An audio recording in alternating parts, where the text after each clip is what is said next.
Voici la lecture de la Bible.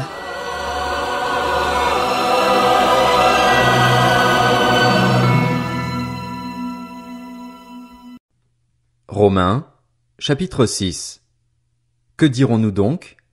Allons-nous persister dans le péché afin que la grâce se multiplie? Certainement pas. Nous qui sommes morts pour le péché, comment pourrions-nous encore vivre dans le péché? Ignorez-vous que nous tous qui avons été baptisés en Jésus-Christ, c'est en sa mort que nous avons été baptisés? Par le baptême en sa mort, nous avons donc été ensevelis avec lui afin que, comme Christ est ressuscité par la gloire du Père, de même nous aussi nous menions une vie nouvelle. En effet, si nous avons été unis à lui par une mort semblable à la sienne, nous le serons aussi par une résurrection semblable à la sienne. Nous savons que notre vieil homme a été crucifié avec lui afin que le corps du péché soit réduit à l'impuissance et qu'ainsi nous ne soyons plus esclaves du péché. En effet, celui qui est mort est libéré du péché. Or, si nous sommes morts avec Christ, nous croyons que nous vivrons aussi avec lui, car nous savons que Christ ressuscité ne meurt plus. La mort n'a plus de pouvoir sur lui. Christ est mort, et c'est pour le péché qu'il est mort une fois pour toutes. Maintenant qu'il est vivant, c'est pour Dieu qu'il vit.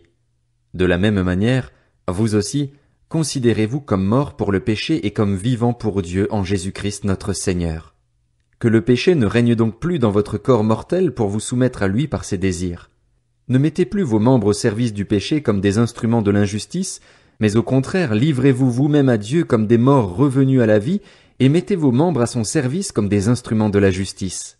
En effet, le péché n'aura pas de pouvoir sur vous, puisque vous n'êtes plus sous la loi mais sous la grâce.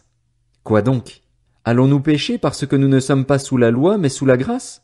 Certainement pas. Ne savez-vous pas que si vous vous livrez à quelqu'un comme esclave pour lui obéir, vous êtes les esclaves du maître à qui vous obéissez, soit du péché qui conduit à la mort, soit de l'obéissance qui conduit à la justice? Mais que Dieu soit remercié. Alors que vous étiez esclaves du péché, vous avez obéi de tout cœur au modèle d'enseignement auquel vous avez été confiés. Et une fois libérés du péché, vous êtes devenus esclaves de la justice. Je parle à la manière des hommes, à cause de votre faiblesse naturelle. De même que vous avez mis vos membres comme esclaves au service de l'impureté et de l'injustice pour arriver à plus d'injustice, de même maintenant, mettez vos membres comme esclaves au service de la justice pour progresser dans la sainteté. En effet, lorsque vous étiez esclaves du péché, vous étiez libres par rapport à la justice. Quels fruits portiez-vous alors? Des fruits dont vous avez honte aujourd'hui, car leur fin, c'est la mort.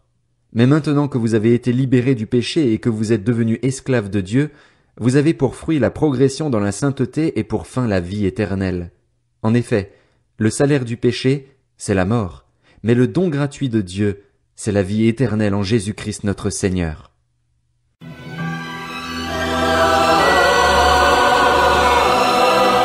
C'était la lecture de la Bible.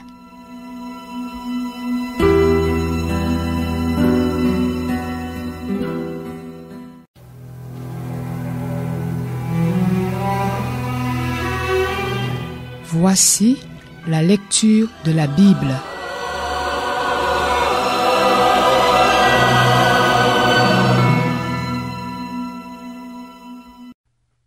Romains, chapitre 7. Ignorez-vous, frères et sœurs, je parle ici à des gens qui connaissent la loi, que la loi n'exerce son pouvoir sur l'homme qu'aussi longtemps qu'il vit? Ainsi, une femme mariée est liée par la loi à son mari tant qu'il est vivant, mais si son mari meurt, elle est dégagée de la loi qui la liait à lui. Si donc elle devient la femme d'un autre homme du vivant de son mari, elle sera considérée comme adultère. Mais si son mari meurt, elle est libérée de cette loi, de sorte qu'elle n'est pas adultère en devenant la femme d'un autre. De même, mes frères et sœurs, vous aussi vous avez été mis à mort par rapport à la loi à travers le corps de Christ pour appartenir à un autre, à celui qui est ressuscité afin que nous portions des fruits pour Dieu. En effet, lorsque nous étions livrés à notre nature propre, les passions pécheresses éveillées par la loi agissaient dans nos membres, de sorte que nous portions des fruits pour la mort.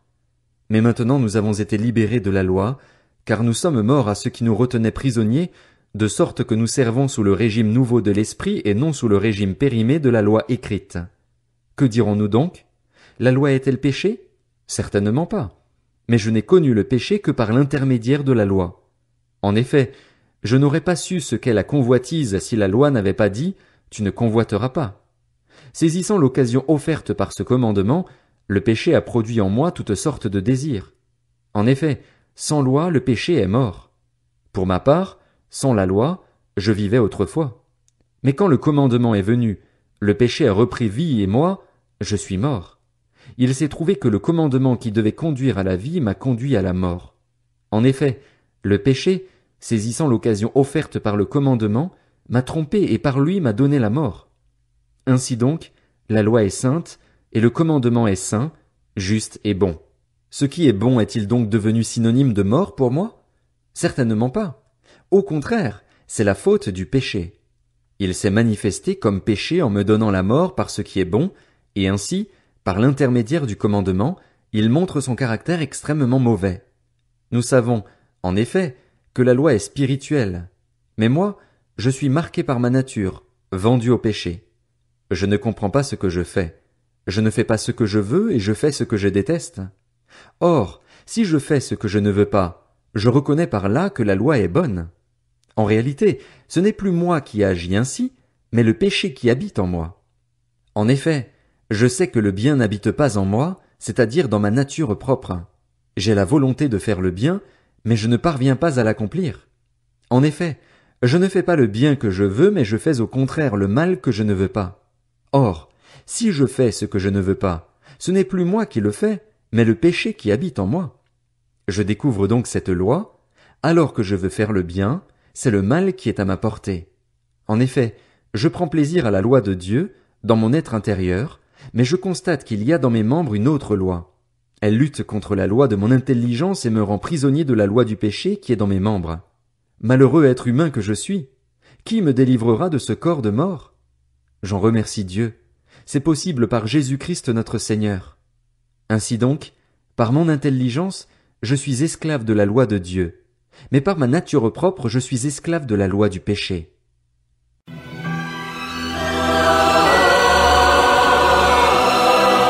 C'était la lecture de la Bible.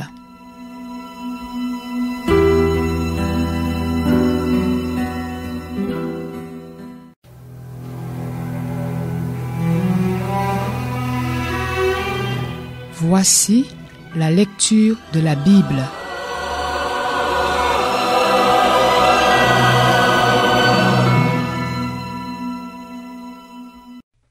Romains, chapitre 8.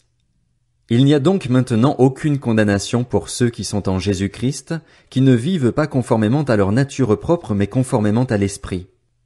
En effet, la loi de l'Esprit qui donne la vie en Jésus-Christ m'a libéré de la loi du péché et de la mort, car ce qui était impossible à la loi parce que la nature humaine la rendait impuissante, Dieu l'a fait.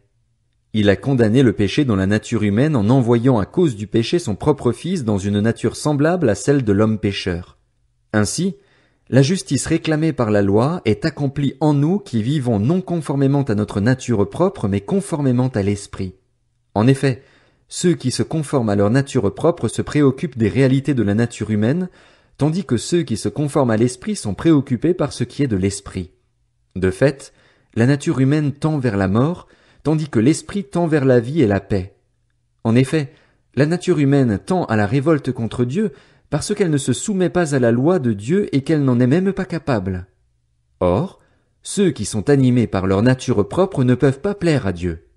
Quant à vous, vous n'êtes pas animés par votre nature propre mais par l'Esprit, si du moins l'Esprit de Dieu habite en vous. Si quelqu'un n'a pas l'Esprit de Christ, il ne lui appartient pas. Et si Christ est en vous, votre corps, il est vrai, est mort à cause du péché, mais votre esprit est vie à cause de la justice. Et si l'Esprit de celui qui a ressuscité Jésus habite en vous, celui qui a ressuscité Christ rendra aussi la vie à votre corps mortel par son Esprit qui habite en vous. Ainsi donc, frères et sœurs, nous avons une dette, mais pas envers notre nature propre pour nous conformer à ses exigences.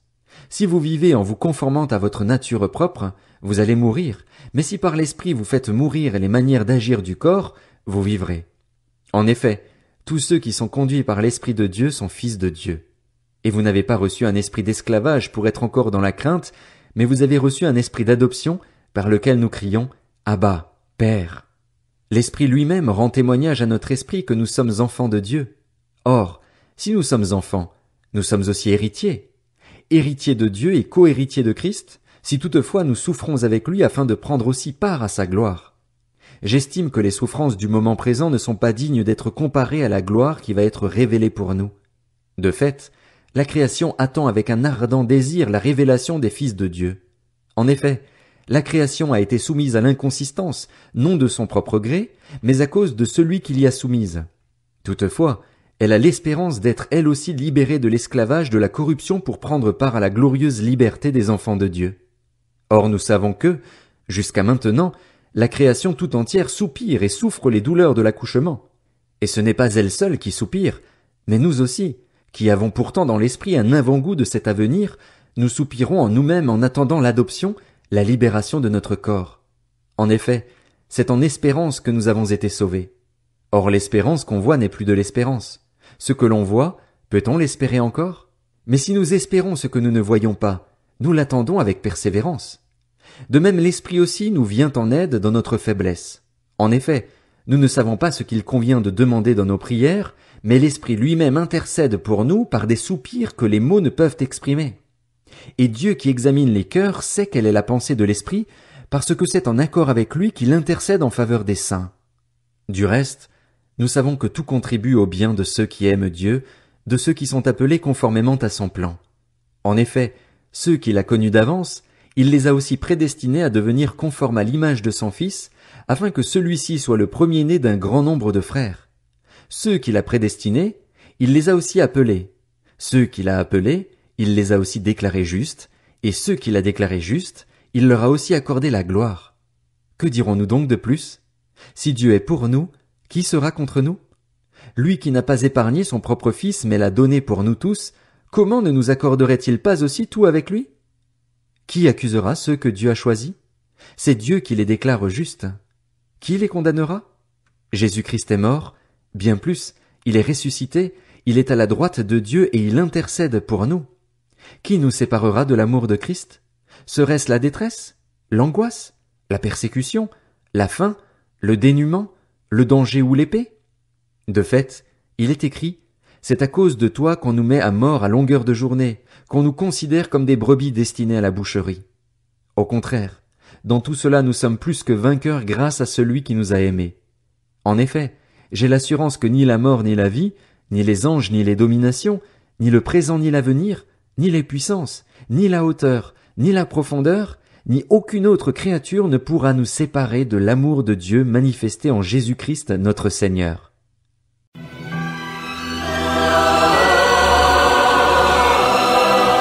C'était la lecture de la Bible.